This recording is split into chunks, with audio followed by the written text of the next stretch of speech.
పట్టణ మరియు పరిసర ప్రాంత ప్రజలకు మెరుగైన వైద్య సేవల కోసం దూర ప్రాంతాలకు వెళ్లకుండా ఇప్పుడు మన పొదిలి పట్టణంలోని మెరుగైన వైద్య సేవలు అందిస్తున్నారు. మన ఉడుమల హాస్పిటల్స్ పొదిలి మరియు దర్శి బ్రాంచెస్ నందు. పొదిలి పట్టణంలో డాక్యుమెంట్ రైటర్లు చేపట్టిన నిరవధిక సమ్మె శనివారం నాడు 6వ రోజుకు చేరుకుంది. తమ సమస్యల పరిష్కారం కోసం డాక్యుమెంట్ రైటర్లు జాయింట్ సబ్ రిజిస్టర్ కార్యాలయం ఎదుట ఏర్పాటు చేసిన నిరసన శిబిరంలో ఆందోళనను కొనసాగిస్తున్నారు. 6వ రోజు నిరసన కార్యక్రమానికి పొదిలి బారో అసోసియేషన్ అధ్యక్షులు రమణ కిషోర్ హాజరై సమ్మె చేస్తున్న డాక్యుమెంట్ రైటర్లను పరామర్శించి వారి న్యాయమైన డిమాండ్లకు తమ పూర్తి మద్దతు ఉంటుందని ప్రకటిస్తూ సంఘీభావం తెలిపారు.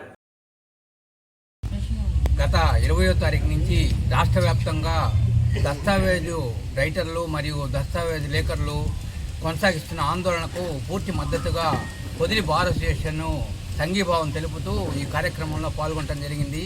ముఖ్యంగా బ్రిటిష్ కాలం నుంచి ఈ దస్తావేజు లేఖర్లు అనేది ఉండేది.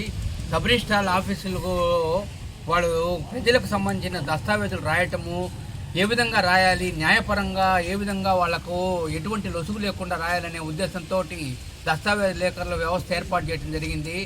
వారు వారి కుటుంబాలు అంతేకాకుండా వాళ్ళ సహాయకులుగా కూడా చాలామంది ఉన్నారు. అందరూ కూడా స్టాంపు వెండర్స్ అందరూ ఉన్నారు. ఈ వ్యవస్థను తీసేయడానికి ప్రభుత్వం ప్రయత్నించటము చాలా బాధాకరము. ప్రైవేటు వ్యవస్థలు అప్పచెప్పి వీరందరికీ ఉపాధి లేకుండా రోడ్డు మీద పడేయాలని చూడటము బాధాకరము. కాబట్టి వారికి ఈ పనిని ప్రభుత్వం, ఆంధ్రప్రదేశ్ ప్రభుత్వం మానుకోవాలని, ఈ జీవో నెంబర్ 396ను విరమించుకోవాలని కోరుతూ పొదిలి బార్ అసోసియేషన్ తరఫున ఈ దస్తావేజ్ లేఖర్లకి సంఘీభావంగా ఈ కార్యక్రమంలో పాల్గొనడం జరిగింది.